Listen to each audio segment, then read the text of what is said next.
Anyways, you guys at the beginning of last session had regrouped with the rest of the party and snuck into the fireplace in the portable hole. Bittersweet ran distraction again, this time by turning into a cat. Unfortunately, Gemma started to figure that something was up with all these animals, or the lingering animals, so she attempted to hold Monster, but it didn't take. And then... My wisdom too strong. Your wisdom's way too strong. You guys subdued Gemma, you and Melanie and the others tackled and grappled some children. Gently tackled some children. Who Tilda learned later on were Adam and Elaine. And you guys questioned Gemma before knocking her out, took her key crystal around her neck, and then went to Octi's room to open the shrine door, only to be attacked by animated bear traps. And after Bittersweet getting their ass kicked by animated bear traps, you guys got into the shrine room, where you eventually figured out that by putting out the candles, diminishes the intensity of the ring of fire around the corrupt altar, which was purified with dispelled magic. You learn that the entity in the altar had lost his body and did not have a physical form anymore. You also learned that he was known as Relcath of the Infinite Branches, the former king of the Summer Court of the Fae, who had replaced Titania? Yeah, Titania. And I'll run. Yeah, Titania, and I just couldn't pronounce things. Eventually was replaced with Sinestra.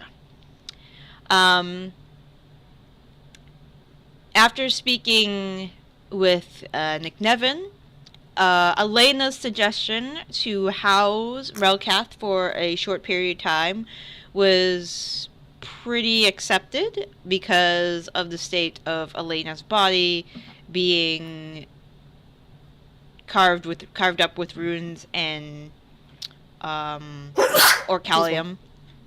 So it makes her a pretty good traveling vessel for spirits without any danger of her becoming possessed.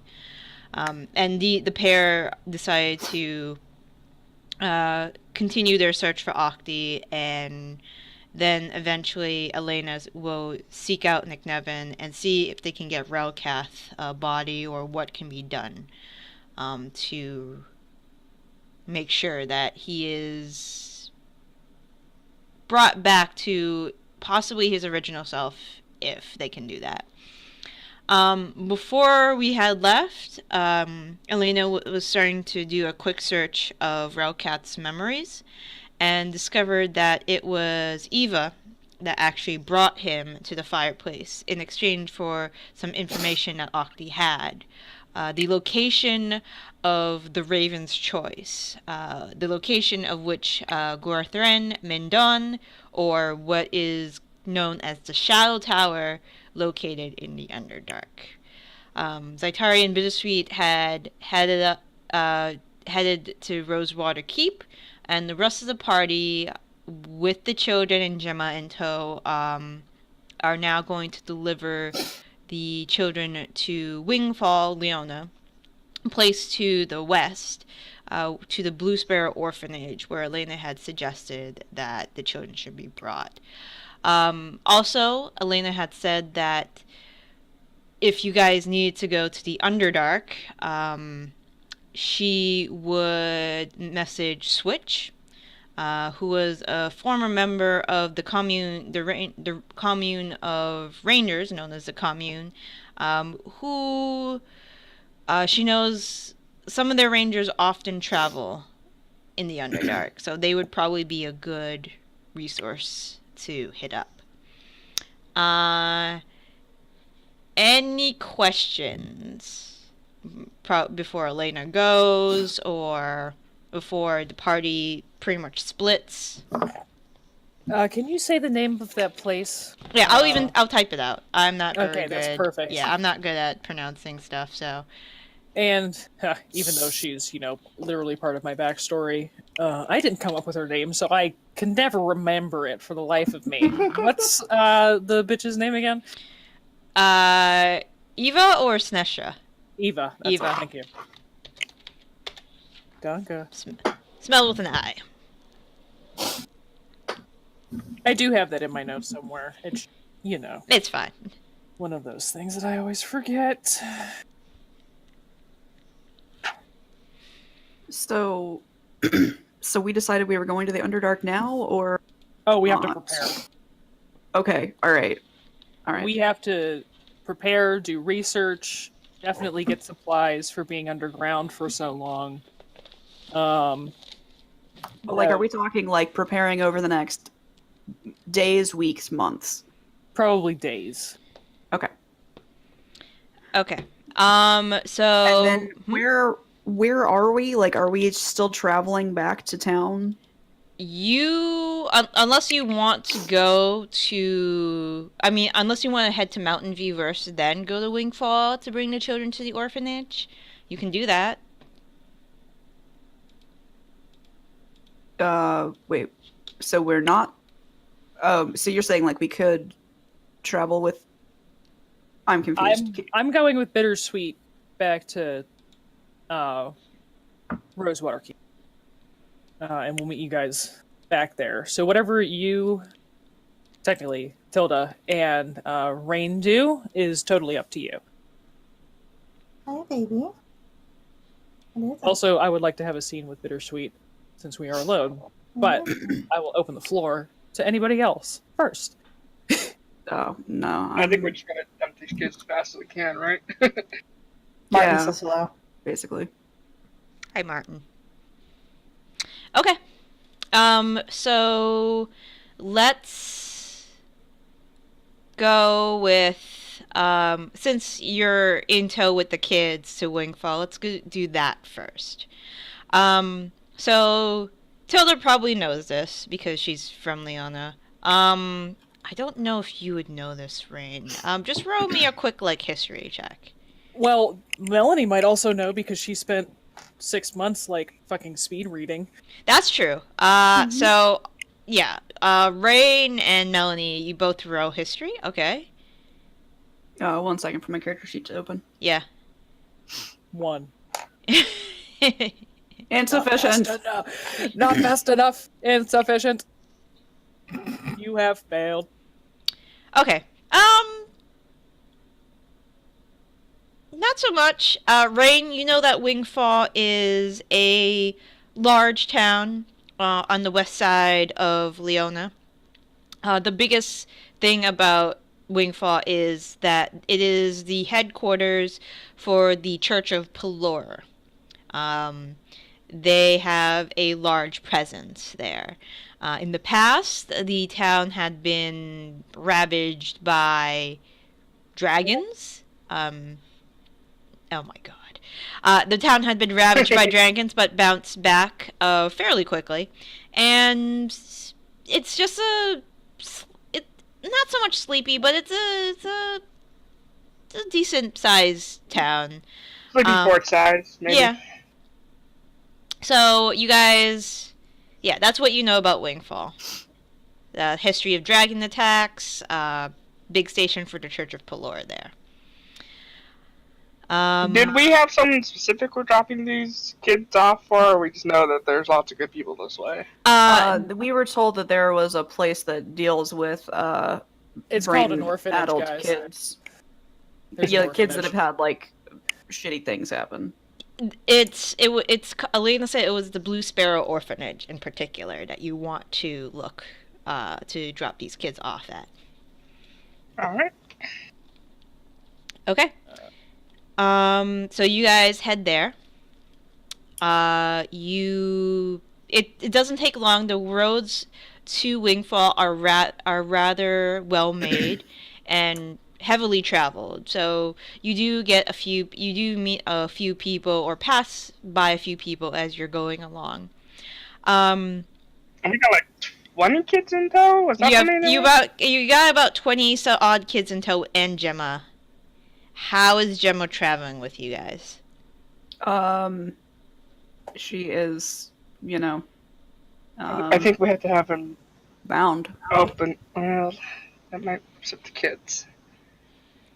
Ugh, alright. We'll just, those child leashes Yes. that when you take your kid to the mall? We're gonna put one of those on her and, leash one of us. Yes. Okay. She's not necessarily, shackled. She's just... We're attaching it to you, dear. I'm just gonna get pulled along around like a puppy if she runs. That's fine. I can hold up my noodle arms, Do the snake weirdly well. Yeah, that's fine. I can... And, it doesn't even need to be something thick. It's just kind of like a little, you're not going anywhere, I'm right here type thing. Okay, that's perfect. That's perfectly fine. All right. So you reach Wingfall, found on the western side of a thicket.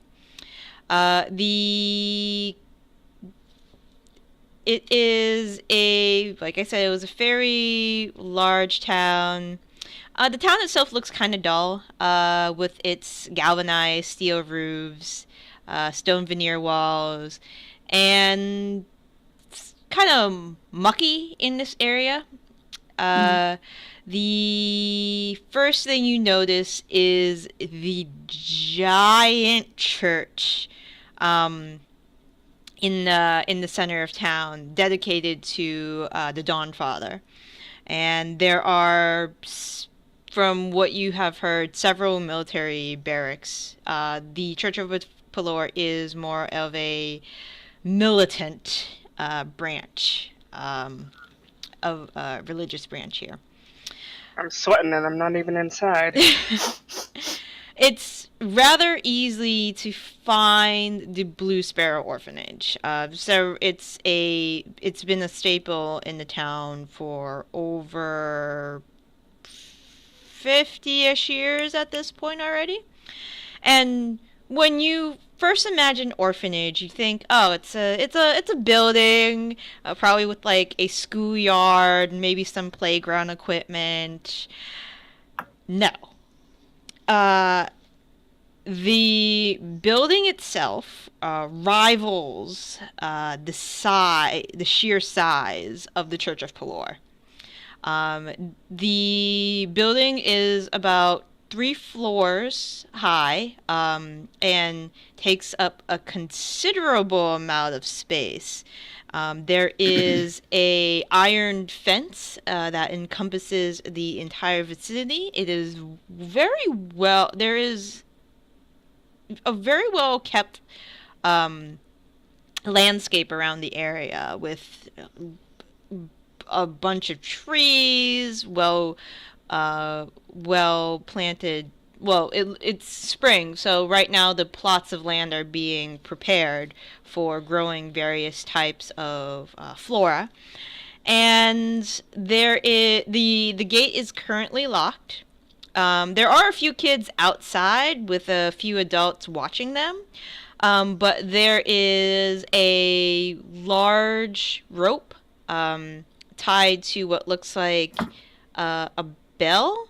Well, it's tied to a bell, which is being held by a large sparrow statue. This is probably the way people ring to get somebody's attention or to be let inside. So just looking around, kind of like a slightly militaristic feel to it, or is it just fancy? It's not militaristic. It's fancy-ish. It's a lot more than you were expecting for your run-of-the-mill orphanage. It's not the kind of place I've seen, anyways. Yeah, not the kind of place you've seen.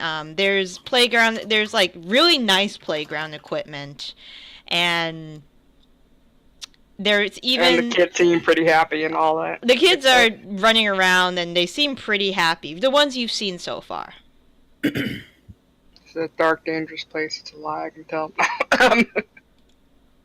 I don't trust it. Before we get into town, I will remove the child leash from Okay. Gemma and just let her know, look, just stay close. Like, I don't want to have to tackle you, but I will. All right. She will be very cooperative. Okay. And you said that there was a bell, so let's ring the bell. Okay. You ring the bell. The adults who have been watching the children outside look up, and they look. One of them goes into the front door, this beautifully carven oak wooden door, and calls inside. And the next thing that you see really catches your attention. So, coming through the door is a 6-foot tall gnoll. He is carrying there is a very large crossbow strapped to his back, wearing fairly decent clothing for a gnoll.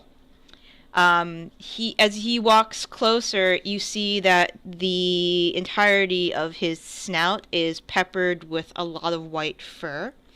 And he has this very nice, once a black mane that sweeps down his head to his back, almost all the way to his tail, has been also peppered with white as well. He is heavily scarred in the arm region. And he has a couple facial scars as well that look like they've healed pretty good as the years have passed. He gets to the gate, and he doesn't open it yet. And he looks to the both of you with a critical stare. He looks to the children, and he says, "Can I help you?" Maybe. We are here because this group of children was under the influence of a group of people who were brainwashing them to, do. Anyway, they were being brainwashed, and we wanted to get them help. How many? All those Your brain people. kind of tried to do a head count. 22? I see. Well, he starts opening the gate. My name is Hunter. Welcome to the orphanage, please. And he opens the gate wide, and he gestures all of you to come inside. Before you leave, I'm going to have to ask the matron to speak with you to get details. We can have these children set up in the western wing for now. And as you guys are walking, the kids that were playing outside have stopped playing and are just watching you guys as you head inside towards the building. And who do I have the pleasure of speaking to? My name is Melanie Tuoven, and this is Raine Levine. And then, do we have anyone else with us? Is it just us? Tilda introduces herself. Tilda introduces herself. His eyes will widen considerably. Yeah, you have to say it. You don't have to say it. It's okay. Matilda, Adelaide, She has another name now. Stephanie, Bernadine. What's the house she married into? Galantra. But they, Loyalar Ni Galantra. That's it. yeah, that's it. That's how they smush that together. If she listens to this, she's gonna be like, "Son of a bitch!" Hunter says, "Is it's a pleasure." So he walks you through. Is it a pleasure? Someone like, just what's his attitude? Like, He's Would you like to roll an insight check? sure. So he's just kind of getting the general attitude towards you and the group. Nobody brought this passel of kids. I'm like, yeah, they're brainwashed. Have fun, Yeah, he's looking a little wary at the kids, and at you for like, we just have these children who are brainwashed, but he doesn't really put up a fuss. Another day, another dollar. Oh, boy. But you get the feeling that this isn't the first time somebody has done this. Like, brought a gaggle of children who were brainwashed or were something horrible That's happened. only slightly It's totally normal. strange. Yeah.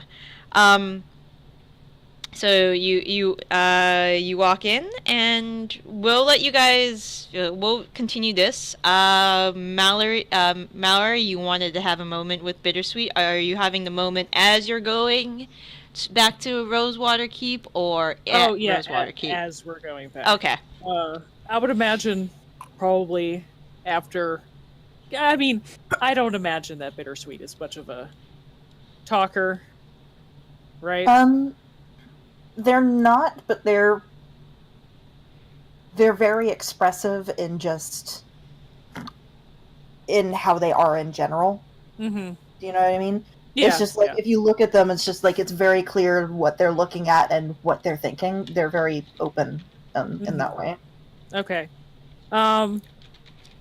Probably like, I don't know, halfway back to the town, after I've used up the rest of my spell slots that I have left to cast Dimension Door,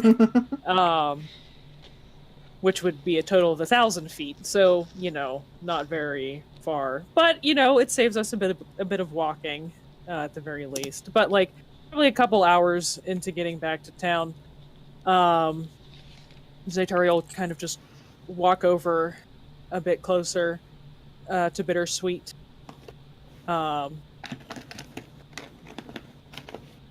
Lovely day today, don't you think? They look up at the sky. Is it a lovely day, GM? It's cloudy, overcast, Mm. not too cold. I suppose, if you don't mind the lack of sunlight. I do prefer it to be warm, but when we were in Robur, it was too hot and too sunny all the time, and too much sun on the skin isn't very good for, beauty purposes. So, but I was just trying to, break the silence. Anyways. I don't have much experience with hot climates. The Well, mountains were always cold. yes, we had another person who was very fond of the cold before you joined, so. But if we do ever go back to Robur, it'll be an interesting experience. But I think we're going to end up going underground and being in the cold for a while with no sun. Yay. Wonderful. It should not be cold underground. Well, it'll will just be dark and damp. chilly, if I understand underground. Don't worry. I will make sure that you stay warm. Oh. Well, thank you. But Um, I just wanted to say that, well, first, I have a question. Are you alright, Bittersweet? You don't mind coming with us, doing all these shenanigans? Of course not. If I minded, I would have left already. Alright. And I, at the very least, am going to be traveling to the Underdark soon. I'm sure that the others won't abandon me, but I'm not making any assumptions. But will you be coming as well? And they don't say anything for like a long couple of seconds. It's just like looking up at the sky. And then after a little while, and like there's like some very clear like they're clearly feeling a lot of complicated emotions, but there's so many of them that I think it's probably hard to parse out just by looking at them. Mm-hmm. And they say eventually, I think that I need to pay penance. And I think that if you're doing good work, I might as well pay it with you. Well, I don't know if we're necessarily going to be doing good work. This is more of a vindictive thing for me personally. Though it does seem that Eva will be doing some bad stuff, so hopefully whatever we're stopping her from doing will be a good thing. But I can't guarantee that. And if you come to the Underdark with us, we're going to be seeing some very interesting things from what I understand. And we probably aren't going to see the outside for potentially, hopefully not, but potentially weeks. Eva is the child killer, correct? DM, is that correct? Well, she's killed a lot of Shatterkai. Okay. I don't know about that, but she has killed a lot of people, probably a lot of innocent people. Because, I mean, we've killed people too, but they were doing very questionable and bad things. Does that make any sense? It does. Alright. I have.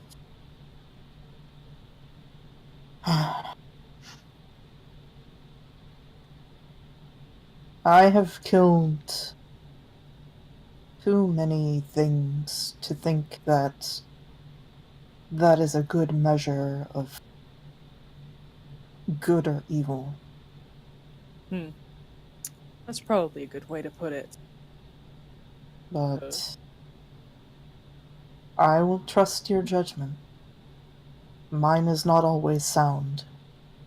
Well, I can tell you that for sure Eva is a bitch and definitely deserves any punishment that's coming to her.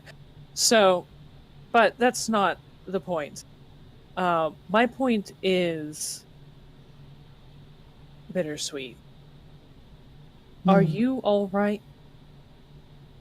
And I don't mean just alright with the situation, because you were pretty adamant about Gemma. And I mean, I've done some pretty bad shit. Not cult level torture children level shit, but some things that hurt people regardless, which I do feel bad for, but I don't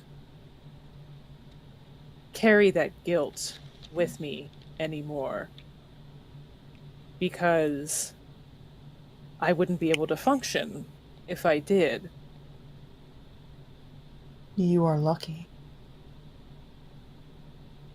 that you have been able to make that choice. I will carry the guilt for what I have done until the day that I die. Do you know that for sure? Yes. Whatever I did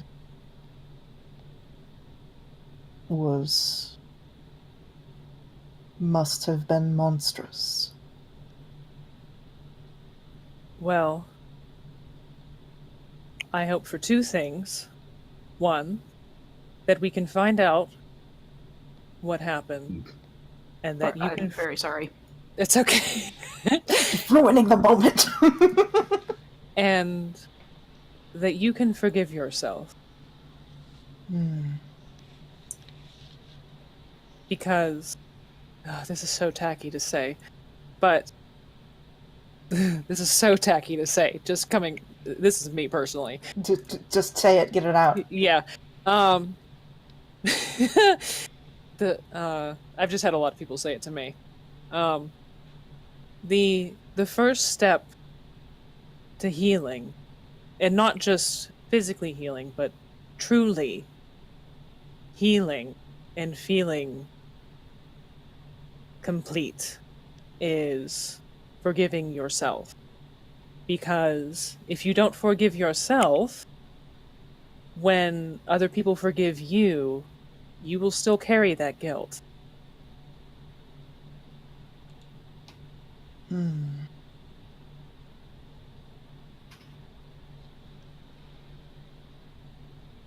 I do not know if I am capable of forgiving myself. I don't know if I have the right. I don't know if my mind is sound enough to manage it. Well, like I said, there are a couple steps in there, but I hope you can manage it one day. And I hope that I can help. Because I'd like to. But, and she reaches into her bag of holding. I've noticed you, disguise yourself a couple times, using magic. I'm not using this right now, and I don't think anybody else can use it right now. So, I kind of like get up on my tippy toes and probably like have to reach my arms literally all the way up, and place like a hat on Bittersweet's head. Once you spend about an hour with it, you'll attune to it. And I'm sorry, I know it doesn't look like the most fashionable thing, but you can make it look whatever you want it to. After you've gotten used to it, it's a hat of disguise. It'll help you blend in. It won't change your height or anything. My hair down. Like you were able to do with your version of the spell, but at the very least, it can make you look like just like a really tall human or a half orc or something. And they like take it and like they're holding it in their hands and like turning it over and over. Please tell me it looks like a beanie. I kind of imagine that it looked like a wide-brimmed, floppy hat. Oh, like a floppy sun hat. Yeah. And then they put it on their head, and I'm sure it looks ridiculous. But they're like this absolutely radiant smile like spreads across their face. Thank you. I'm glad you like it. We typically pass it around if any one of us like really needs it to sneak into places. But I'm attuned out. I think Raine's attuned out. I think Tilda is also attuned out. Melanie, I'm not sure, but probably. I figure you probably get the most use out of this. Thank you. I will wear it always. Until it is needed elsewhere. Okay. And Bittersweet is now wearing a floppy sun hat. This 7'6", Of disguise. this 7'6", lanky fearful, 300 pounds. Hey, you only gotta protect the skin you're in, right? Yep. Yeah, I mean, Bittersweet's already so pale. So, sun hat'll help. Can I ask you a question? Depends on the question, but sure. Do the others not like... Like what? Sorry, you cut out. Do the others not like me? Why would you say that? Because I have had the feeling that there is a hole somewhere in you all, and that I am too large to fit there, or perhaps too small. No. It's not that bittersweet. I can't speak for everybody, but I mean, we're all kind of a little bit. I make like a little inch between my forefinger and thumb and like just hold it up to my face. Well, just a little bit fucked up. I don't know to what degrees, but we're not all perfect. And we all have, I'm sure, varying sizes of holes in us, but I don't think that anybody doesn't like you, Bittersweet. If anything, we're just getting used to you. I think also your friend Raine threatened to kill me at one point. What? Did I? Yeah, you legit did. When? Wait, when? So it was not last session, but the one before, where when we were doing recon, and you said something along the lines of making a sacrifice of, and we could get Prim back. Oh, I think that was just. I think that was an out of character comment. Yeah. Was it? Was it really? I think I got that notion too. Oh, Okay. it was definitely out of character because it was That was an out of character comment. Yeah, I'll say Raine doesn't dislike Bittersweet, but she misses Prim. Yeah. Oh, I yeah. retract But I don't want to kill. Yeah, we all miss Prim for sure. But Yeah. no, I think it was just when you were almost dead to the living bear traps. Yeah, that was Like complete the sacrifice. Let's be honest here. If we murder somebody to get Prim back, Prim is not going to come back. No, Prim's No. The opposite way to get a nice, loving cleric back. Hey, If anything, humans, you're just going to make a new character to punish us. Yeah, that's true. you should make Captain Crunch. I should what? What? You should make a Captain Crunch character. Okay. Like a pirate? Yes. Well, I just watched the Critical Role episode, and Not said she described herself, or she cast Disguise Self and made herself into Captain Crunch. And I was realizing that if you were a gnome that had a really big mustache and a pirate hat, you could possibly be Captain Crunch. Going back to the orphanage. Anyway. Going back to the orphanage. Yeah. What was the name of the captain you served under? Crunch. Is that like a nickname? No. Do you crunch people? No. No, he was a weird. Makes no man, though. sense. He made tasty cereals. Anyways. Alright. It was actually the cook. So you guys enter this large building, and inside is holy hell. It's It's one of the, like, barring from the palace, it's one of the nicest places you've ever been. Not nice as in there's tons of stuff, valuable things around. It's more Gotta be something.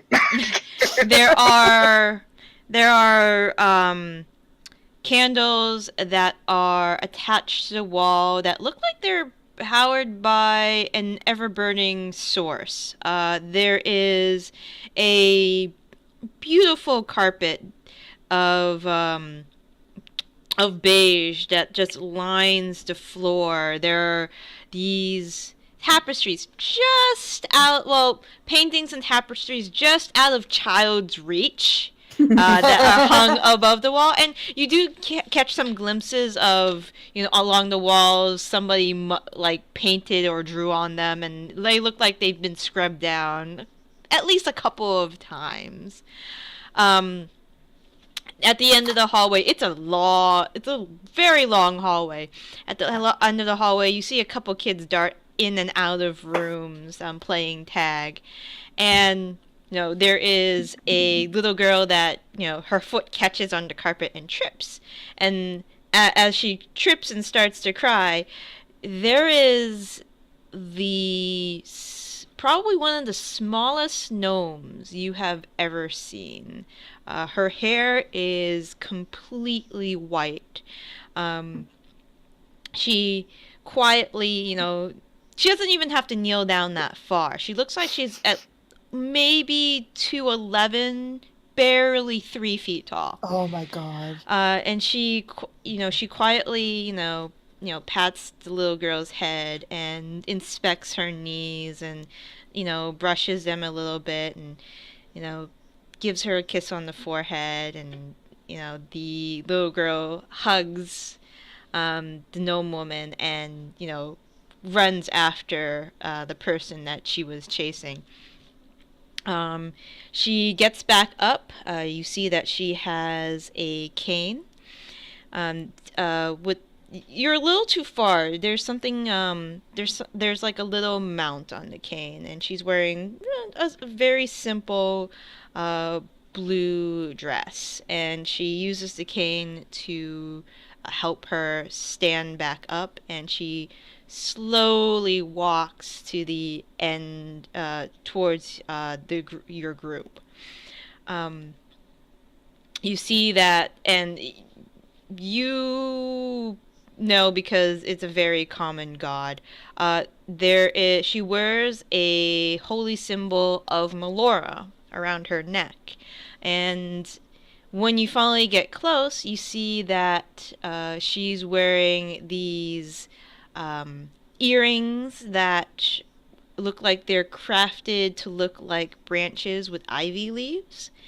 And she peers up at all of you with small, bright eyes and says, "Well, hello. What do we have here? I am Matron Pipweaver. Nice to meet all of you." It is a pleasure to meet you. We are a group who just saved some children that were being brainwashed, and we brought them here. And this whole pile of kids is Are they all still on the child leashes? No, only Gemma was on the child leash. I called it a child leash, but it was actually. Oh my god, that would be like some insane dog walking scenario. Good god. Ray's just getting dragged by a pack of kids. One moment. She reaches into one of her pockets on her dress. And now that she's up close, she has quite a few pockets on this dress, of varying different sizes. She reaches in one of the larger ones and takes out a pair of thin gold glasses and places her on her head, which magnify her eyes like 3 times their size. So she peers up. "Ah, I see. Hunter dear, could you take these the children to the western wing. Have Arnold and Brian help you with that, would you? And you see Hunter bow very deeply. Of course, matron. And he goes and he goes to fetch the people that Pip had requested. Now, if the rest of you could, are you hungry? Do you need some, would you like some tea? I look to Raine. Tea would be good.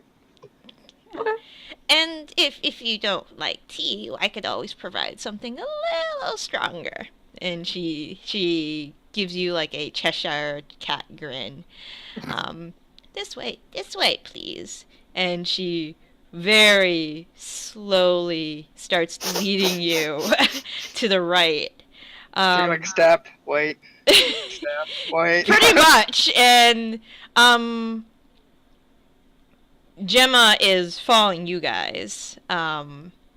She's unsure where she should go because she's clearly not a child. I imagine we're keeping Gemma between us because I don't think we're letting her out of our sight. Okay. She eventually brings you to a very comfy sitting room where there is a roaring fire going. There are there's a very plush couch, a gnome-sized leather armchair, and the area, it looks like it's filled with quilts, some done, some half done. A lot of them have a nature type decoration on them. There's one with a large tree that's finished, that's been laid out on a table nearby. There's one of a very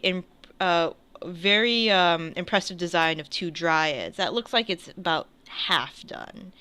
And there are like a few knitting projects that are half done, and some of them, they don't look as nice as the quilts. But she gestures for you to have a seat, and she goes to a small. She goes to the fireplace, hangs a kettle over the fire with some water in it. And she brings out seemingly nowhere a very large platter of shortbread cookies, and just places them in front of you, and gestures to all four of you. Tilda's with you. Gestures to all four of you to please help yourselves while she is boiling the tea. I was gonna say, maybe the kids begged for Tilda to go with them, so we don't have a situation where, oh my god, Tilda would never do that, Okay, yeah, sure. Tilda will help. She did bond with them. Yeah, Tilda will help Brian and Hunter. When we inevitably choose something stupid. Yeah. Brian, Hunter, and Arnold with the children. Now, Pip says, now, I need you to tell me exactly what these children have been through, so we could help them to the best of our.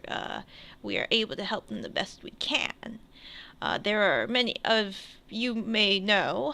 There are many forms of trauma that children might endure, and each type of trauma or other mental damage needs to be treated with care from a case-to-case basis. Well, in this case, we actually brought you a bit of a expert in what the children have been through. This woman here, and I gestured to Gemma, was part of the organization who has done all of this and is here to prove that she wishes to be rehabilitated from all of this nonsense that they were doing and turn her life around. So she can probably give you all of the various details of what they might have through on any given day. Gemma will nod at that and will briefly give a description of what the children have been, things that you've all heard before from Adam, a little bit from Gemma, and from what you heard at the compound. During her little exposition, Pip will pour everybody some tea. It smells slightly of citrus, and she So will. is there anything in particular that should be added to this tea to kick it up a notch? Hey, she offered. Well, if you wish, I could perhaps. Sorry, ketchup jumped off me. She will go to the cabinet, and she will take out a amber bottle.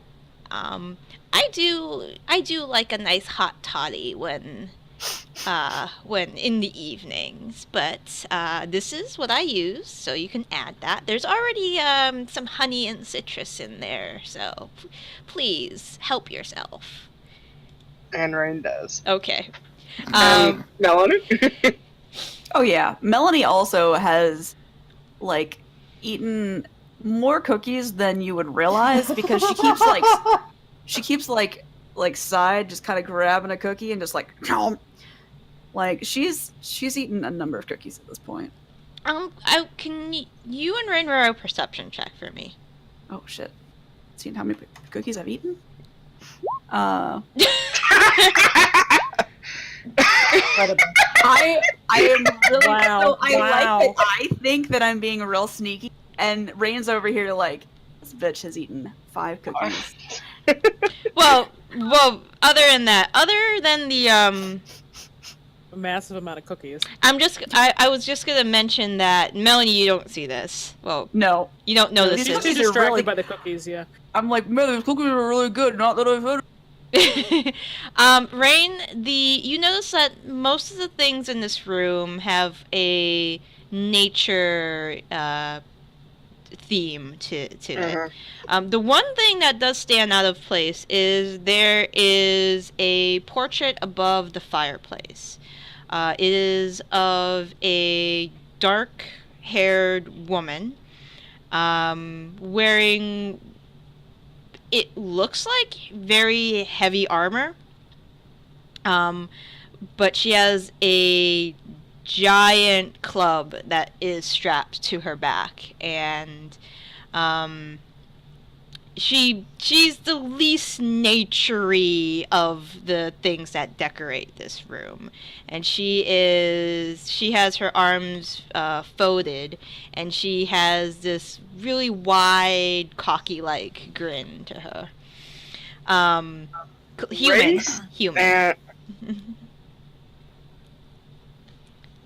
And is there any hint of like age to it or anything, or newness to it? The painting's older. Probably has been very well taken care of over the years.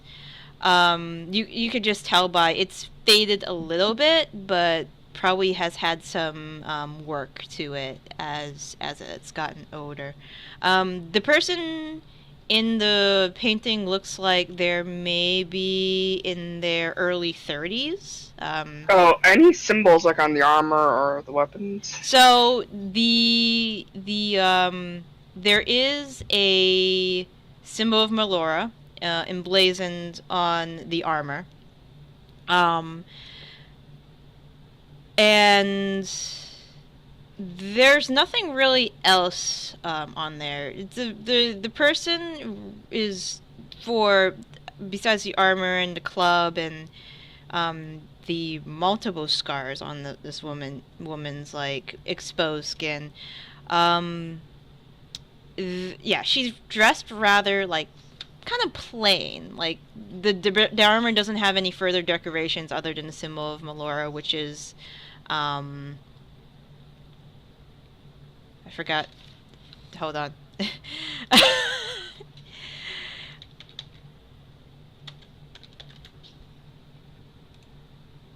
Other than the spiral, my mind blank on like what Melora's like symbol was. Other than the spiral that Melora has, no. Okay. So, was that the previous matron? So.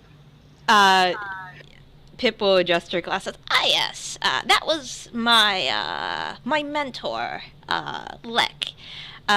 She was Lek.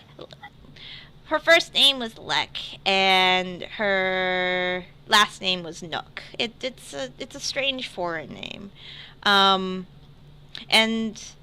yeah, she was the previous matron. A lot of the funds that she had acquired during her adventures actually funded this compound. It was much smaller when she first bought it, but she built it up to what it is today. How long ago was that? The building up the orphanage, or when she passed? Oh, founding it then. How Uh, long ago did you lose her? She seems she's actually a little good with her money. She built the more of the compounds. Let's see, she retired about 30-something odd years ago, but the orphanage itself had been here longer. So she started really building it up about 30-something odd years ago. I should remember, I was there. We had a terrible termite problem. Luckily, we were able to convince them to move elsewhere. Good talk, huh? Mm-hmm. Oh, they just wanted somewhere that was like had plenty of decaying wood. We pointed them off to a cluster of trees that had died off, and we moved their queen and king there. Raine just kind of nods like, yeah, that makes sense. This is so far out of my league. So it appears that the children brainwashing, there's some sacrifices thrown in there. It's gonna take some work, but I think these children we can help them. That's what I'm saying. We have had similar cases before. Now, the cases weren't this many children, but I'm sure I could hire a few more people to help me in this task. But Well, I do have some money. Okay. No. And she holds up her head. No, I wasn't. We're fine. I'm just saying that I would need to hire some help. We're perfectly fine money wise. Don't even, unless you really feel like you need to. We're fine. Well, after this we might be heading into something a lot darker, and coin may come in handy. So A Dark- lot darker. Darker, you Her- say. And However, if something were to come up and something were to be needed in the next, we might not be available. However, what we will do is we will leave word with the person whose name I don't remember that runs Keep. And should something be necessary, send word to Rosewater Keep, and I'll give whatever they use for postal directions in this world, and let us know in what way we can help. oh, you I are don't think we actually ever settled on a name for the Chamberlain. Yeah, for the keep, we haven't done that. So we'll figure it out yeah. at some point. But Just come up with a name. Name it after one of the new starter Pokemon. We'll call it Chambers. Sorbol. Grookie. Chambers, yes, their names. Kelly Chambers. Kelly Chambers. Chambers. Oh God, Kelly Chambers. Yes. Oh my God. Okay. I think it should just be a tiefling named Chamber. Like, it's just Chambers. That's it. Tiefling. Their name's Chambers. Okay. Oh, it could be a Tabaxi and their name's Chambers. Ooh, what was it short for? Chambers to the heart of your soul. Anyways. Oh my god. It's a tabaxi named Chambers of Commerce. Oh, that would be the perfect Chamberlain. Yes, hired. Okay, Chambers of Commerce. Tabaxi. What gender or none? Yeah, man. Female. Female? Yes. Let's do female. All right. Female Tabaxi. More women. More women. Yes. Okay. Pip says, "All right, I will do so. Where are you headed? If it's a hush hush, you adventurers. If it's hush hush, I understand. But Oh, we're heading to the Underdark to kill a god type thing, I think. do you say that? Yeah. But Well, yeah, it's Melanie. What do you expect? Roll insight, Melanie. Oh. If you say if that's exactly what you blurt out, okay. I'm sure she's going to assume we're killing Melora. I'm like- I mean, not Melora, Lolth. We're heading to the Underdark. We're gonna kill a god thing. Oh, but these cookies are so good. What do you put in them? You see Pip's eyes just like her crazy glasses just widen her eyes even more. And she's like, Raine just has like her chin in her hand, just palm on her cheeks, like, yep. and she's like, "Dearie, don't speak with your mouth full. What did you say?" And her voice goes like several octaves. I'm picturing Edna Mode.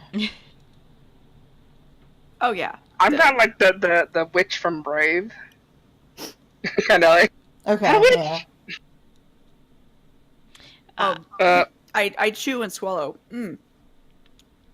So I'm gonna be honest. That was a long day, but basically one of our friends found out that this person who stole her voice and, basically ruined part of her life is, there's something in the Underdark. Like, honestly, it's been 2 weeks and I kind of forget. However, we have to go kill this Fae thing that wants to be a god, I think, and we're going to murder it. So. You see Pip, like, visibly darken. Do you have to go to the Underdark? The Underdark is a terrible place. Oh yes, we are well aware that is awful. If you have any alternatives, I am very open to them. I'm fairly on board. Well, well, if this is where you have to find her, I spent a lot of years in the Underdark, so I have a good idea of how bad it can be. Great, you can go with them. I'll watch the kids. Oh no, dearie. I am far too old. I retired from that life many years ago. But do you know where in the Underdark you must go? The Underdark is a very large place. Probably as large as the surface world, if not larger. Boy, did we bring the wrong people for this. She wrote it down in the chat.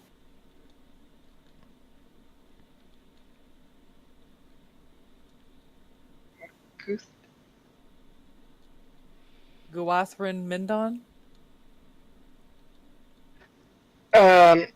What did they say? Grothan Mindon or something? Was that it, Melanie? Something like that. Garath and Mindon. They didn't go into Garath and Mindon. They were scared of it. And you hear Pip kind of muttering to herself. Garath and Mindon. Also, just really quickly, you were in the Underdark for... I was a slave for 137 years for the Jesus. Drow. Wow. Until, and she motions to the portrait, until she and her friend saved me. That was a twist I wasn't thinking of. So, yes, I have been in the Underdark, mostly in the company of the Drow, however. Well, that sounds really, truly awful. It was pretty bad. Put it lightly. Not gonna lie. But the Shadow Tower was a place that they didn't traverse, the Drow. They attempted to a few times. There are great mineral deposits there, but they were always killed by the Shatterkai there. They are very strong warriors, very powerful warriors. Oh, well, the Shadowkai are what we have to go mess with. I do not envy you, my dear. I do not envy you at all.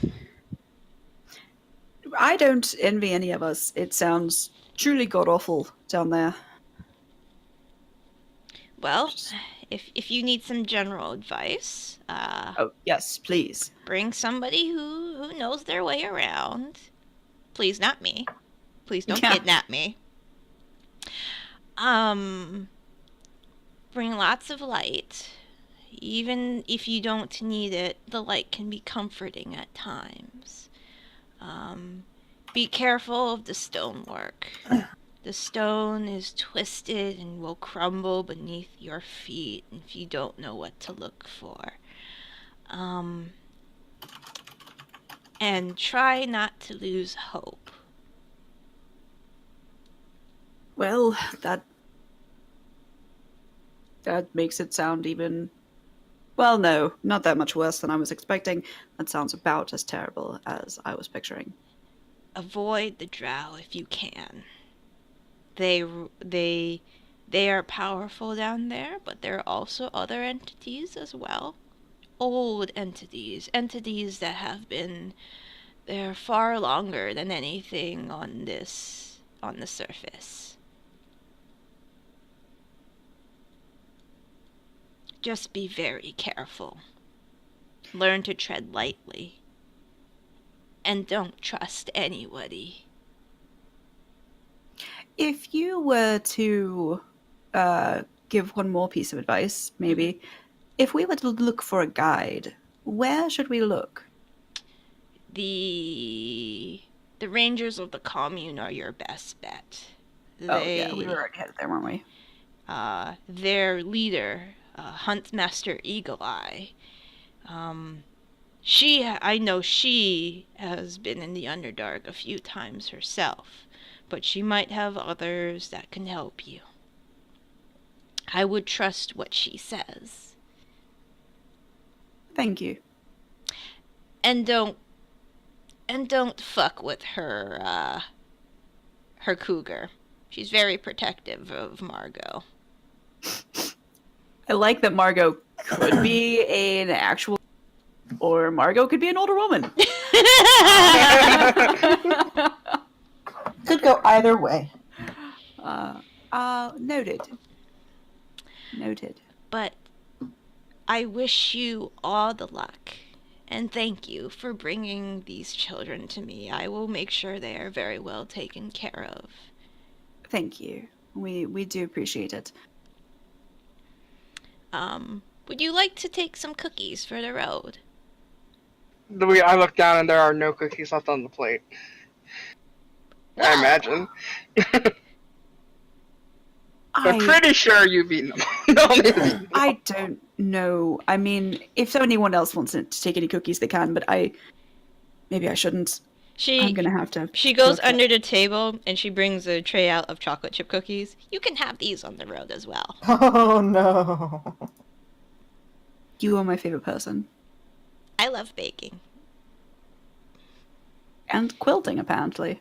Ah, yes, it's a hobby I've picked up over the last 15 years. 15 years, about roughly.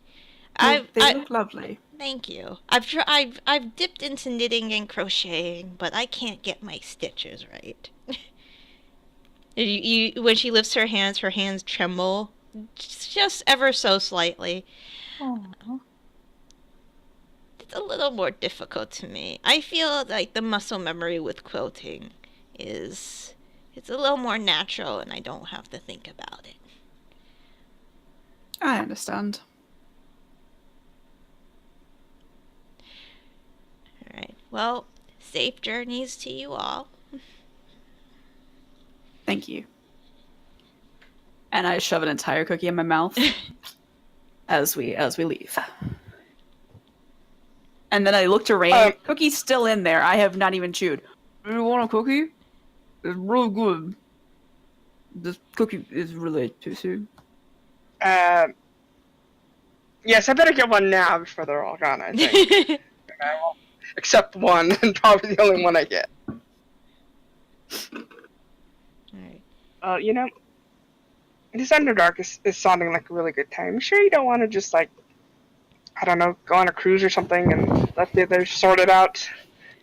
I don't know. I mean, it sounds horrible, which is why we have to help. It's not like they need help doing, fun things, sunbathing or eating cookies. Why not? Well, eating cookies is kind of a one-person job, and sunbathing is not, dangerous or life-threatening or full of terrible, horrible things that will eat your soul. Just wait till you learn about skin cancer. No, what? Nothing. Well, Okay. So, do you guys head back to Rosewater? yeah. So are we leaving Gemma with these people? Are we gonna leave? Yes, I think that this is probably a good place for her. I mean, if it sounds like they can sort of undo some of the damages that were done through years of, mistreatment, and it's possible that she was just as brainwashed as everyone else. And, maybe this is her opportunity to better herself. Maybe she could eventually learn to fix the damage she's done and maybe find even a path like the little matron there, who was tiny. So tiny. Oh, also, we could have just Ro establish if she wanted anything specific to happen to her next week Yeah. as well. Of course. I think we can leave it a little open Yep. for interpretation. Of course. Yeah, we'll check back in with them and see what they see after they've settled the children. Yes, I think that would be good. Once we get back from the Underdark, we will, check in and see how everything is going. Okay. Anybody wanted to do anything else before you guys meet back up? Raine, did you want the last cookie?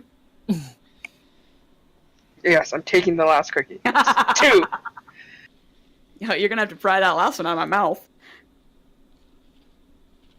I mean, before, like, when I get to the keep, I'm going to see if any letters came for me. anything like that. Are you naming this Tabaxi Chambers of Commerce or are Yes. we okay? Yeah, her name's Chambers, and her daughter's name is Hall, and she steals pastries all around the keep. Yes, And she's adorable. I added see both that. of them. I've added both of them to the Google Doc. Okay, great. So, Miss Chambers will say, no, Miss Esteban, they have no letters for you or any of your compatriots today. I am dreadfully sorry. Were you expecting anything in particular? Nope, that's totally fine. If anything at all comes from me, make sure you hand it directly to me, please. Of course. Will there be anything else today? Bittersweet waves. Bittersweet, anything else today? Or are we just going to wait for the others to show up? Would it be all right if I took a bath? Of I enjoyed course. the last one. You can take as you. many baths as you like. We have a whole section of the keep just for baths. Actually, now that you mentioned it, I'm going to indulge myself. Because, not that it's been a while, but it has been enough of a time. And since we're here, I would love a bath. So I think I'll join you. Would you like me to bring up the oils and soaps for that as well? Yes, that would be lovely. Right away. The Are there concept any- of the concept of infinite baths looks like it's blowing Bittersweet's mind. There's just like a little bit of smoke that trickles out of their ears. But I do have a letter to write to Tegan. I forgot about to write in the interim. But basically, I'm just going to write a letter to Tegan and make sure it gets sent out toot sweet to Vox, letting him know that Elena will be out for a while. I'll call it a vision quest, even though it's not actually a vision quest. I'll say a vision quest in quotes, and then in parentheses, she's getting her revenge, and that you're in charge until she's back, and she apologizes, but she'll be back soon. Okay. I mean, we could have also used ascending, though that's kind of long for ascending. Yeah. I'm just going to send a letter. If Tilda wanted to, give a warning that was happening, totally fine.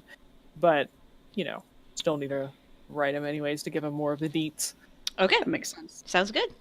You don't want to do like Jester and just send like 4 back-to-back sendings? Well, to get all the unfortunately, words in there. I did consider picking the sending spell when I leveled up, but I'm like, nah. So Zaitari gets to learn an interesting thing about Bittersweet. okay. They are female. Okay. I guessed that from the character thing. Mm-hmm. Yeah, same, but, not like we would know that, so.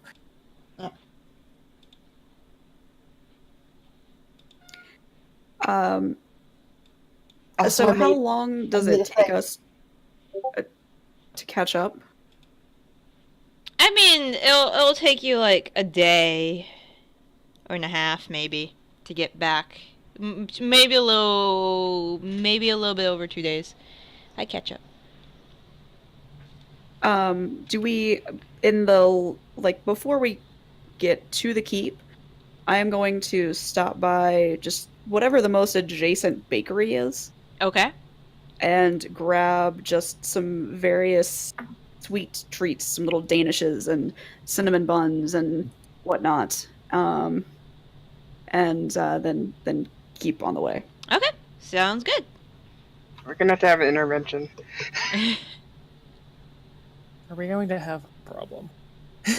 No, just hold up. So, when we get there, I'm going to find Bittersweet. Mm-hmm. Ah, Bittersweet. Bath. How long have you been in the bath? A while. This is probably it- not. I imagine this is not the first one. Let me see your fingers. How pruny are you? Oh, goodness. You're very pruny. Zaitari said I could have as many as I wanted. Well, yes, but, you're eventually going to turn into... Oh, you could turn into a fish. Never mind. Anyway, I didn't know, if you liked sweet things. And so I bought these pastries, and they are only for the people who, are part of this adventuring party. Me and you and all of the rest of us, Tilda and such. Would you like a pastry? 4 are missing. I come in at this point, just like a towel wrapped around my body to get into the bath. Pastry? And Melanie, Yes. did you hit your head on the way back? Did Raine do something to you? Why are you talking like that? I wanted to get Halls a pastry, but I know that it's not fun if I just get it for her. Oh, I see. Okay. But yes, Melanie, there are 4 pastries missing. But you can have the rest if you'd like. I'm not entirely sure what just happened, but thank you. There's a tiny tabaxi somewhere eating a pastry. Can Not make a that per- tiny. Can I make a perception check to see if I can find the tiny tobacco? Sure. A +9. It's the bath. You I look wiped soap out of my eye. you look up Mm. and you see something like a shape in the steam clouds above for a few seconds, and then it's gone. A very childlike shape. Thank you for the sweet. And there's a 4th of a Danish on the ground. And you're welcome too, Halls. I eat a pastry. And imagine that Bittersweet pauses for a second and looks at it, and then just shoves the rest of the thing in their mouth. You should have gone with us to the orphanage because the woman who was there, firstly, the tiniest gnome I've ever seen, so I want to just stand the two of you next to each other because it would be hilarious. Mm-hmm. Secondly, she had very good shortbread cookies. I imagine at this point, Raine comes in. You ate 99% of those cookies. You could have saved a few more. That's More why for I'm not cookie. eating any of these pastries. Would you like a pastry? I'm not having any. Oh no, these are Bittersweet's pastries. Those cookies were supposed to be mine. What's a cookie? I will remember. We'll have to go to town, Bittersweet. We'll go to town. And when Melanie, dear, is not here, because otherwise you're going to get nothing. I do sort of have a softness for cookies. I Pastries are could- okay. I but poke her in cookies- the softness for cookies that she has, because she's been eating a lot of them. I could hold them above your head, and that would prevent you from reaching them. It's true. I eat another pastry. Well, what do we need to do next? We are going underground, are we not? Yes. So when we were speaking with the matron of the orphanage, she said that we should go to the commune of rangers that was something, and they have a lot of Underdark people. And so I forget the name of the commune. She said it, and the name slipped me. I do remember, however, that the lead person of the commune, apparently we should be nice to her cougar companion, Margot. Huntmaster Eli. Yes, that's it. Thank you. Hey, Raine. I'm just gonna drop my towel and get into the bath at this point. Since we're all, just all here. How long does it take you to whip up potion? Depends on the potion. Could be a couple days, could be a week. Hmm. Be longer if it's something really delicate. Well, since we have a keep and everything, we could send a runner out to this enclave place and have them come here to talk to us while you get some potions ready. Because Not all of us can see in the dark. I know Tilda has the dark vision spell, which you can cast on others, but I don't know how much she wants to conserve her spell slots. How many of us So, don't have dark vision? Just checking. Is it just Tilda? Bittersweet. I Oh, do that's not, right. but I do also have dark vision. The spell. Okay. Okay. So that's not much of an issue then.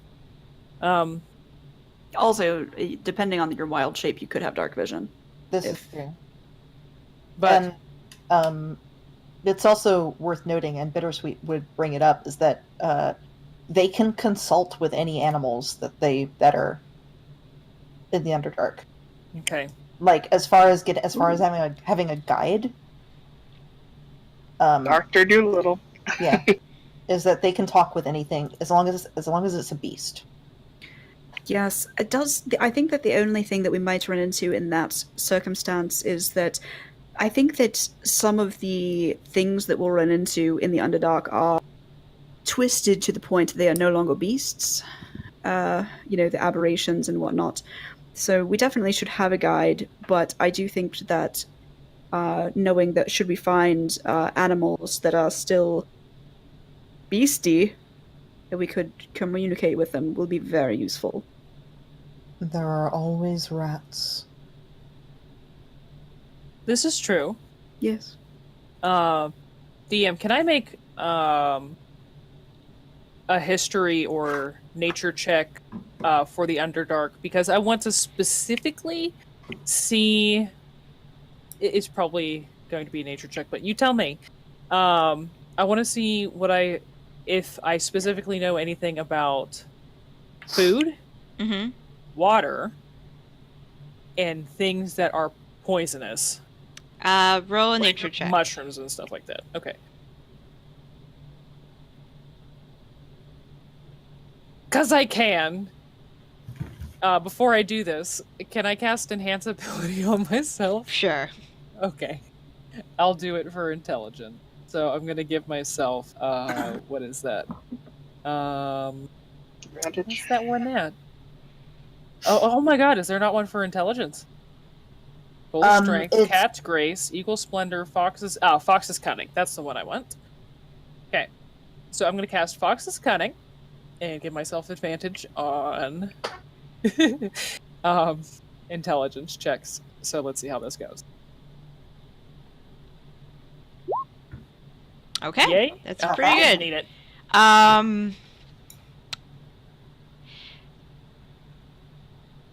It really all depends on the type of people heading down there. Mm-hmm. I mean, like, yeah, there are tons of things that are poisonous.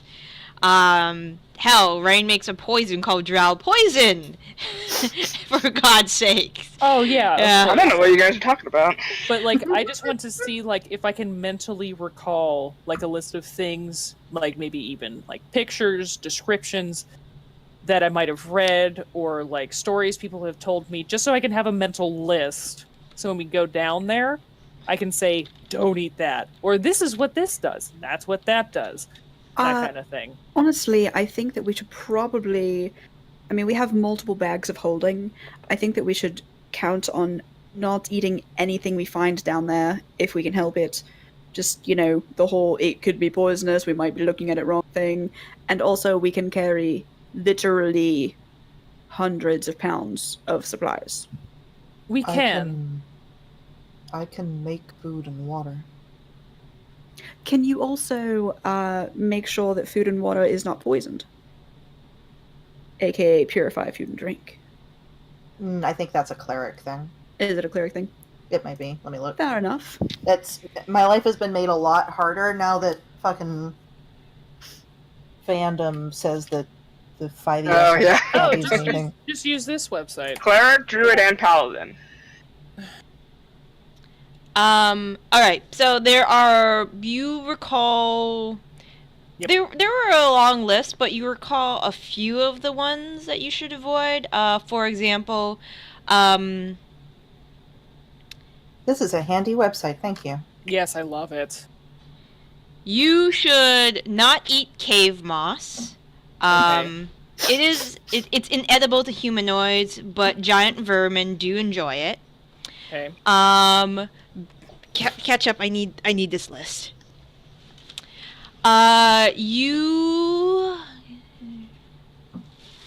You would have to be careful around barrow stalk. It's another fungus that grows in the Underdark. It's kind of like it's kind of like how people try to get water from a cactus, but once you get the water from the flesh, the inner flesh turns black and poisonous. So be careful of like what you cut into down there, especially barrow stalk. It can release spores if agitated too much, and those are poisonous. Yeah, that's the other thing. Things that have spores. Yes, there are literally mushroom forests in the Underdark in certain places, so you'll have to be careful of that. You should also look out for something called fool's water. This is a very common occurrence. Slimes in the Underdark that look like fresh pools of running of water that may look clear enough to drink, but they're really slimes that eat you. Nice. Like the slimes that look like rubies. Yep. If Raine didn't touch it first, I was going to. So I love the Underdark so much. That was such a trap for one of us, man. I would like to at some point go into town and get some specific supplies. Okay. So after, and I'm assuming she's kind of listing stuff off to us. Is that correct? Yeah, she's I'm gonna be saying this as I think about it in my head. Barrel stock, cave moss, don't. There's stuff that's mentioned called fool's water, which are slimes. Be careful of lung rot. Lung rot is a disease that strikes air-breathing creatures that have been sealed in ancient ruins, which there are probably a lot of in the Underdark, given how old the region is. Do not... fire lichen is okay to eat. Actually, the Yorgar ferment it into a hot liquor. And those are the ones that automatically come to your mind. There are lists. I mean, there's books and books and books and books and books out there just on, like, flora and fauna on the Underdark. You can read tomes upon tomes of it, and you'll never know everything. Oh, of course. Which is why we're going to try to get a guide. Well, and I'm assuming, and this is just an assumption, but Tilda will probably end up doing some research on it. She likes to research stuff before we go places, so. True. Specifically the place that we're going to. I am going to ask Chambers, since we have her now, if she can arrange a runner to go, get the because I can't remember things when I don't write them down or haven't said them 3 times. The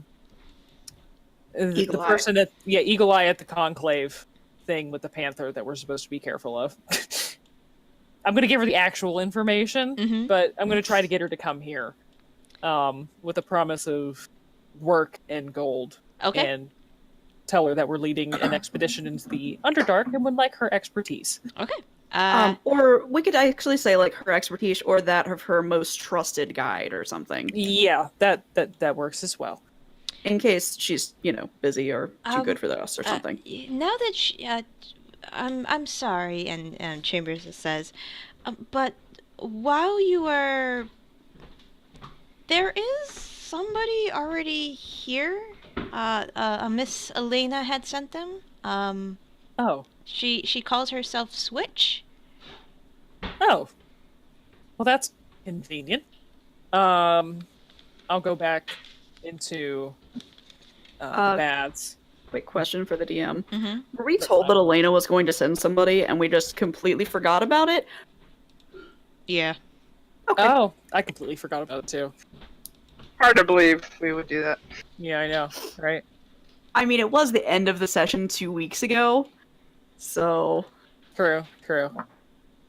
I know I was almost asleep at the end of the session last time, so I do apologize. The end is fuzzy for me. It's fine. Shall I tell her to wait in one of the the sitting rooms? Yes. Invite her into the baths. I feel like that's a weird way Full to of meet people. honesty. Yeah, the pool of honesty. Yeah, bring her into the baths. It makes everybody equal. But yeah, I'm gonna have her wait in the dining room. Have Kat whip everybody something up. I think it's lunchtime anyways. And Should I insist her that there. she stable her animal companion?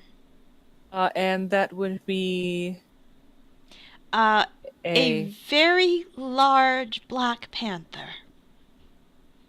I believe we've been told not to mess with the panthers, so no. Okay. I will also tell Kat to prepare something for the creature then. Yes. She will quickly hurry off to carry out these tasks. Okay. While they are meeting with Swift, I would like to go into town because I want to do this ASAP. Is there an alchemist that we normally do business with in town? I know that they're all still tapped out.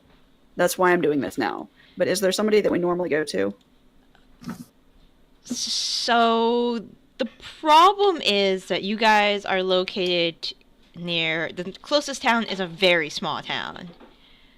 So they'll have they have a healer, but not necessarily a expert potion maker. Rains How are far- alchemists, basically. Yeah, how far would I have to travel to go to a place big enough to have like a legit alchemist? Possibly a place that has legit alchemist that hasn't been half destroyed recently. Well, Valido's would have been your best bet, but that kind of is kind of not great right now. You do have Demeter. I was gonna say it's been every week we get 4 out of the garden and 2 out of the poisoner's grotto, and I mean, depending on how long it takes us to go, you know. I wasn't sure if it had been long enough for our setup to like be functional yet, so I didn't know if we could depend on. Well, since we have Bittersweet, I would imagine. Yeah, Oh, yeah, Bittersweet you was could- Bittersweet was working on the garden. Yeah. That's how we got 40-some potions I cast out. That was all from the garden. Nice. Okay, in that case, I'll go find Demeter Mm-hmm. and let her know. Excuse me, Demeter. Yes. I was wondering if we could put in a bit of a request. Okay. We are going to go into the Underdark. That sounds terrible. I don't know where that place is, but it sounds absolutely horrible. It sounds even worse than you would think from the name Underdark, which are both, not great sounding. So there are going to be lots of poisonous things, diseases, terrible, horrible things. So I was wondering if you could possibly, in the next, week or so before we leave, maybe 2, I'm not really certain how long it's going to be, make some antitoxin and anti-venom for any poisonous or venomous things that To actually attack or cure eat us. to cure poison, you want elixirs of health. Okay. Well, I was just looking that up. I was also thinking about advantage on the saves and stuff. That anything that would help us against poisons or venoms, whether it be curing them or it be making us more resilient against their effects. And also maybe if there's anything that would cure diseases, should we be affected by any sort of weird mushroom, spore, fungal infection or something. I know that we do have, a couple people that can heal, but, in case we all become, God knows. So,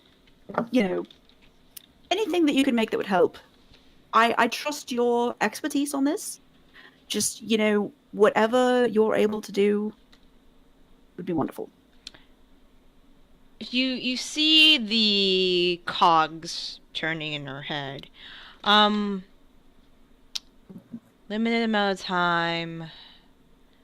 I'll definitely have some things for you. If we had more time, I could definitely have a lot of things ready for you. But I'll stick with I'm the. not certain about the time. Try to do maybe a couple things that give us resistance to things first, and then once we have like 1 or 2 things that will give us resistance to poisons, then whatever you think would be best to do next. Okay. Consider it done. Thank you, my dear. Oh, no problem at all. Next time I go into town, I will bring you a pastry too. Oh, create food and water isn't a druid spell. Oh. I thought it was. I thought it TIL. was too. Oh. Also, if you need us to go into town and get you exotic ingredients might be found, anything, extremely exotic, but would be terribly useful, do let us know. We might be able to. Paladin? It's paladin and desert druid. Yeah. Have you Super guys land. not read the gospel? It's clearly a cleric type spell, a holy person type spell. Come on, guys. Yeah. The materials required are 1 fish and 1 loaf of bread.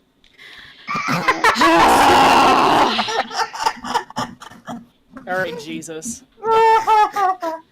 Okay, Oh yeah, my but God. druids. Oh my god, somebody should make a cleric named Jesus. I'm sure somebody's done that already. Probably. But yes, only circle of land desert druids can learn it. So But I can- interesting. But I can still learn. I know Goodberry. Okay. Which is, gives you enough nutrition for a whole day. I'm just thinking we don't want to depend on anything we find out, because we might end up in a weird spot. Yeah. So I think we should pack just shit tons of rations and water and all kinds of stuff. It's just gonna be I cookies mean, I and have pastries, isn't it? I have the alchemy jug, so we don't really need to worry about water. How much Is water it- will it make per day? 10 gallons. Yeah, it's a lot. I think we'll be all right with water. Okay. Yeah, it's really only the food that we need to worry about. Yeah, and Goodberry provides enough nourishment to sustain a creature for 1 day. Yeah, but if your spell slots are used up or something, I think we should still make sure we definitely have rations. Well, just in it's case. so you can make 10 berries and they last for 24 hours. That's one That's true. spell. I mean, I'm gonna make sure that we have 10-day, probably Yeah, like more 15 rations. days of rations per person, but Yeah, we'll more also- rations Yeah, is good. I but agree. I agree. But if our Goodberry is shit, definitely good to have. if our shit spoils, then we can. Yeah, Goodberry. Good to have. Mhm. Nothing ever wrong with Goodberry. Good spell. Good. All around was good. It's very good. Oh god. Get I was out. just raging. Damn, my push the fuck. All right, so I gather everybody, and we meet in the dining hall. Okay. When you get to the dining hall, there is a woman there. She is fairly dark-skinned. Well, let me just give you what she looks like.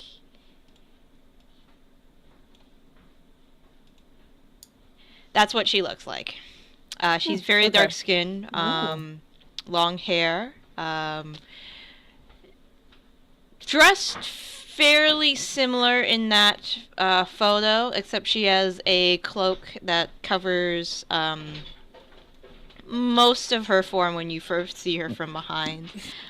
Next to her, sitting down, looking up at her, is one of the largest, probably the largest wildcat you have ever seen. Easily bigger than she is, and she's human. She's a rather petite woman. She only stands at 5'4". And when you and Not when me in game, sorry, me in person. but when you get closer, you notice that the panther is not completely black. It actually has spots, but they are of a darker shade. So, Oh, it's melanistic. Yeah. So it's kind of like a black jaguar, pretty much. Cool. And when you guys walk in, the panther turns around, immediately fixes its gaze on your party, and yeah, pretty much. We've already got a tavern cat or two. We really don't need another one. Yeah, we're starting with a theme here. um, Switch turns around and she says, "Ah, I see it's the adventurers that, well, I briefly met back in Valido. Elena sent for me. She says you might need some help getting to the commune in Malat, on the other continent. I can definitely get you over there and introduce you to the group if need be." Oh, this is a guide to our guide. Yes, that Oh. would be accurate. Wow. We do definitely need that.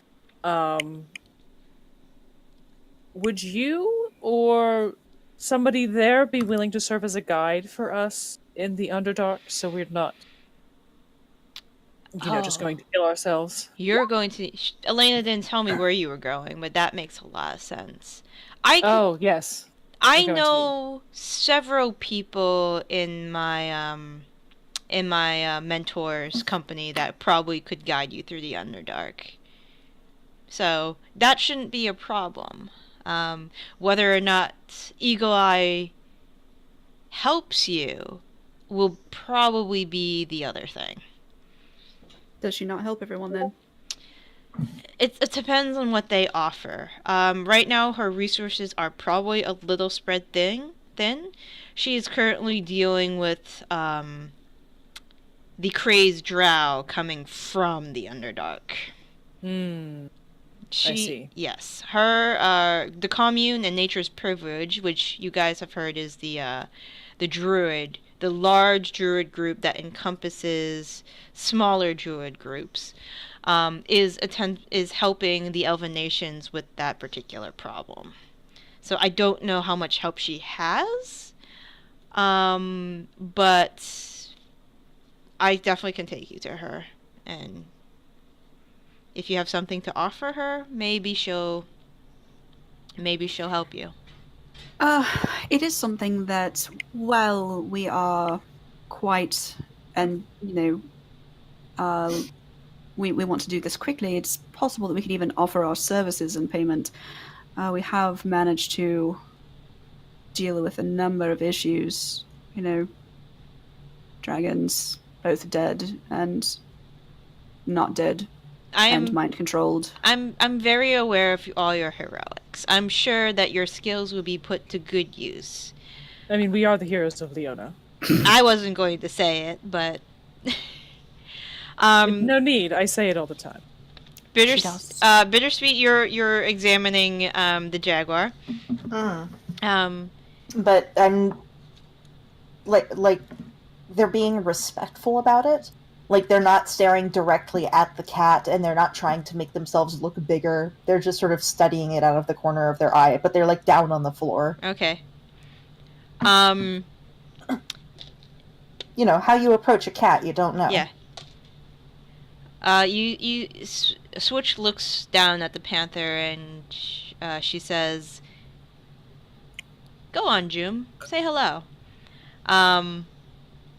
The panther is going to return, look at you, and starts very quietly making his way towards you. Just kind of looking at you curiously, sniffing at you cautiously. I've never seen this sort of animal. Switch says, Jim is a black jaguar. Him and I are come from a large island south of Robur. His kind is fairly well, the jaguars there usually come in a yellowish and spotted pattern, but Jim is a oddity among his kind. We met when I was very young. Roll a perception check, Bittersweet. Does this panther want to kill me? Or How attractive am I to this panther? Okay. It's not with your eyesight. You're looking around. You're looking at his fur, and you notice behind his one of his front legs, near underneath him, it's covered in fur, but there's like a couple spots where you see there's something underneath his fur. Kind of like a few black marks. Like his skin is a lighter shade, like a fleshy, like pale pink, but there's something beneath there that looks like, for an instance, you think you see like a line and like a pattern of some sort. Like a tattoo? Yeah.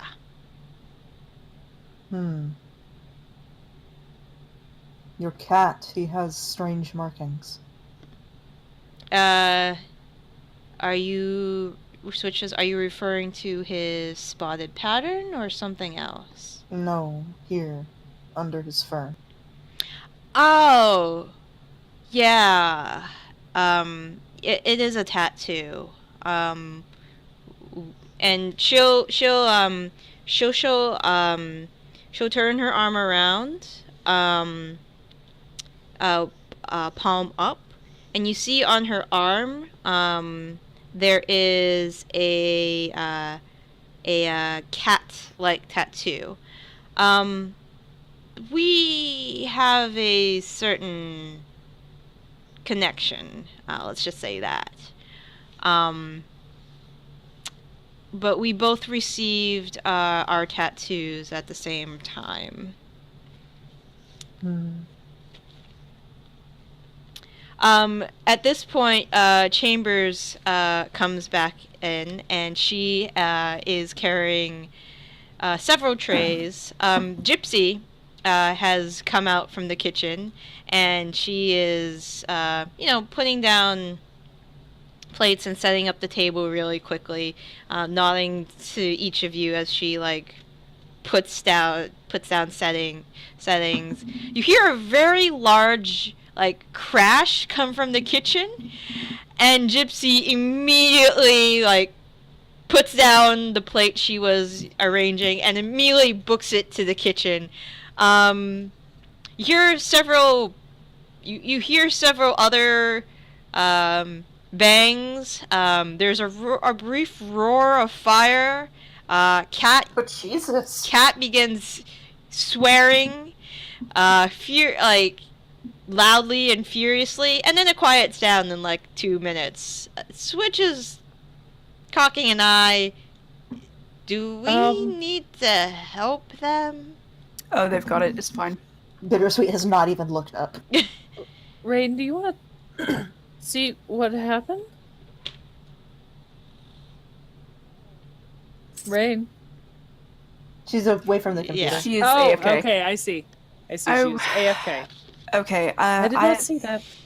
I'll go check. I'll go see what's happening, and I'll poke my head in. Okay. Did I hear something explode or catch on fire or something? So when you look into the kitchen is covered in flour. Oh, no. It's covered in flour. There's bits of dough sticking to the ceiling. There is a very sullen-looking tabaxi child. And there is Cat with a large wooden spoon she's tapping her palm with the end of the spoon. And she says, somebody tried to sneak a few treats before they were ready. And with each word, she like just taps the spoon against her palm. How did uncooked treats end up on the ceiling? I was trying a new recipe, and you have to get the pressure right, or else.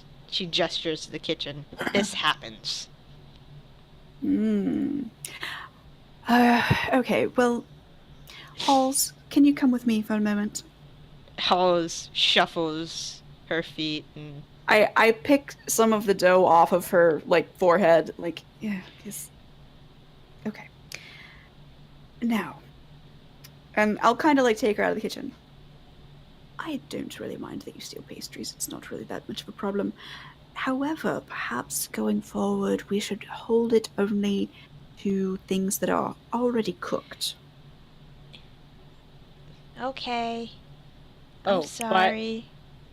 You're fine. Now, it's not that big a deal. However, you do need to go help clean up the kitchen. Okay? All right. Wonderful. She shuffles back to the kitchen. So, important to note, because I'm like, well, if she's 12, she can have a job. So I put her in the cleaning staff. Yep. So she's cleaning it regardless. Yeah, but I mean, she might not be cleaning that. I don't know. True. She definitely does need to help clean that, though. Darren? Yes. I would like to try and turn into a jaguar. Okay. A jaguar? Yes, a jaguar. You have a very prime specimen right in front of you. I do. So, yeah, I'll say you could do it. You've been observing a Joom for a little while. Okay. Getting his mannerisms. And he's not, like, totally different from probably other large cats you've encountered, like mountain I've turned lions. into a crag cat. Yeah. So is this But a panther or a giant panther? This is a jaguar. Or, sorry, jaguar or a giant jaguar. I think he's just the normal one, isn't he? He's a well, other for the coloration, he's a normal size. Jaguars are really big. Oh, they're really big? They are. Yeah. Okay. And when Bittersweet like turns into a jaguar, Mm-hmm. It's pretty much the exact opposite in coloring. Okay. Yeah. You've got both a melanistic jaguar and then an almost albino one, like an almost identical but albino one sitting right in front of it. I was like, After I get back from the kerfuffle, I would like to politely scritch both and or either of the jaguars. okay. Bittersweet lets you do it, no problem. I assume you're not gonna bite her hand off. No, Bittersweet is like making that chuffing sound that big cats make when they're happy. Oh yeah, natural 20 to pet a kitty, motherfucker. Joom is into it. And you see Switch In a weird way. and you see Switch like cock her head to the side. Wow, you have a way with animals. Impressive. I Many jokes like running through my cats head. a lot. Oh my Oh my god. You could say possibly that I am a fan of pussy. Well, we do have a lot of just regular cats. You I hear give Melody this look. you hear Chambers sigh. Like, have you ever heard a cat like choke? Because that's the sound Bittersweet is making. Earlier She's got today, it in her I had the hiccups. It was actually the most adorable hiccups I've ever heard. My god. I swear. At this point, Kat brings out a very large turkey Mhm. and starts bringing out sides, and with Chambers helping. And Chambers will also bring out several bottles of wine. And right, and Chambers will start carving up the turkey and motion for everybody to have a seat because dinner is served. So tell me, Twitch, have you ever heard of a place called? As soon as I get to it, because I have it in my notes now. Gwerthen Mindon? I have not. If that's the place in the Underdark you must go, then I don't have too much. I've only been to the Underdark twice, and they were not very long periods of stay. Yes. Well, I figured I'd ask at least. It's no problem. So do you have means of getting to the other continent quickly? Will we be needing to take a boat or an airship? Well, here's the thing. I was actually going to try to do something, and I take out my sending stone, Mm-hmm. and I'm going to send a message to Bryn. Okay. I need to work out the wording, so please do continue while I figure this out. Okay. But yes, I will be taking you to Huntmaster Eagle Eye. She is the leader of the commune and trains both. Well, I had some training, but I wished to learn what she was capable of doing. So she taught me more, but she trains many people seeking to be independent, one with nature, all types of folk. And depending on who they are, she trains them or she turns them away. And many of the people she trains become adventurers themselves and travel the world. But yeah.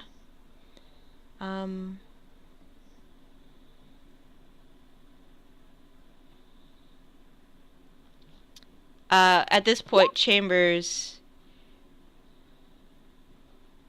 That's what I send to. Okay.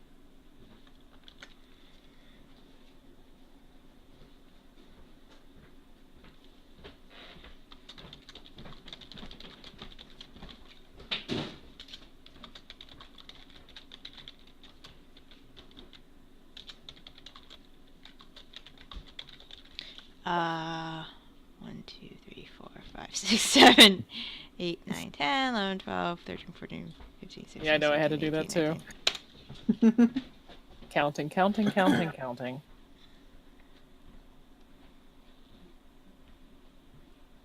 Underdark sounds bad. Stay safe. I know that Ro isn't here, but we're gonna need Tilda to send a message to Alexandria. So, can we just say that Tilda sends the same message to Alexandria that I sent to Bryn? I Yeah. forgot that Bryn did say that she was in Skoric. Oh well. Yeah, you can send a message.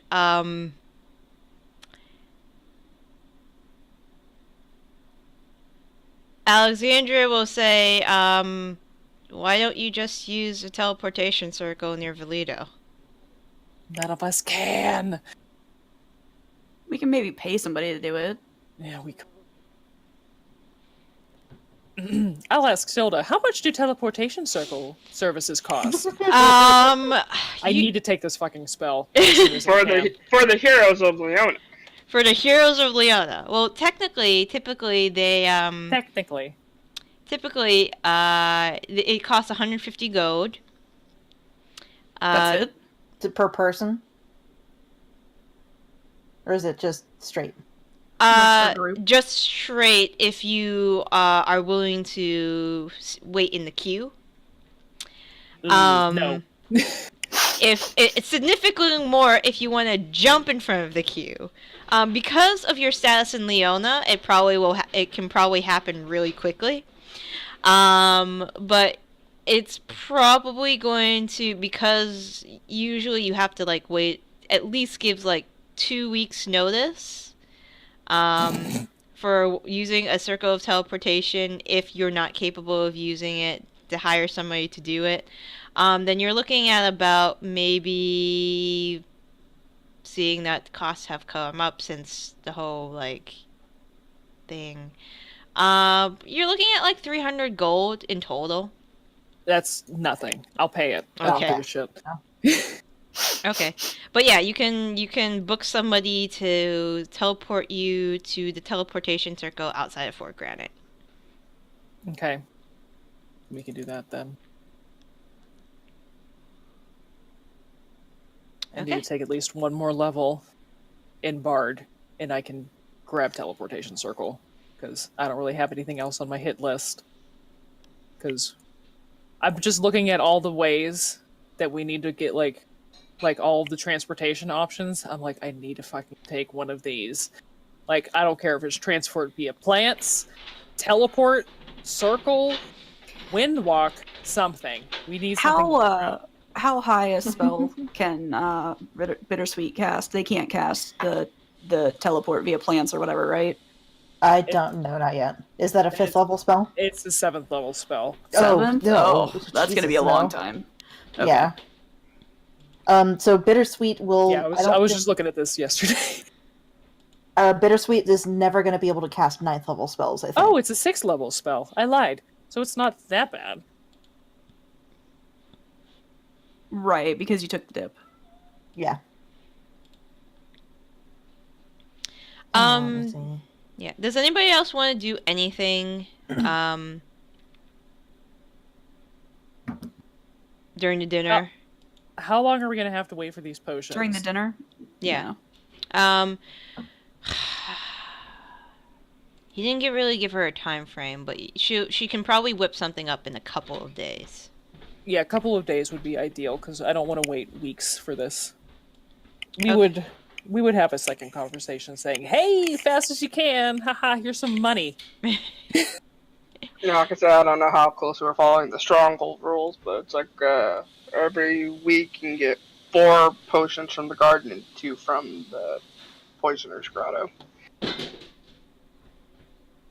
I think that's just what it passively generates, but we can ask her to make her own checks to make. Oh no, more, I'll be able probably. to I'll be able to cast 9th level spells eventually. Yeah, it's just going to be at your 20th level. I think that's when you'll be able to have access to that slot. I don't know how far your dip was. 3 levels. 3 levels, okay. The reason I ask is because it sounds like you guys are going to have to be doing a lot of prep. And Tilda is... Yeah, Ro's not here, so I think this would be a decent... Like, we played a short game, but this would be a decent stopping point, and we can talk out of game about what you guys want to buy and stuff like that. And what Yeah, our, 'cause, what like, our I plans wanted are. to get stuff like I have a climber's kit, but I think we should maybe have a spare in case anyone needs to have like any sort Yeah, of one climbing. Have a couple. Like I said, we got a portable hole. Yeah. Ooh. But at the same time, if for some reason something happens to somebody and they get like taken away from the group or something, we want them to have like various supplies and whatnot. Something I definitely want to try and get.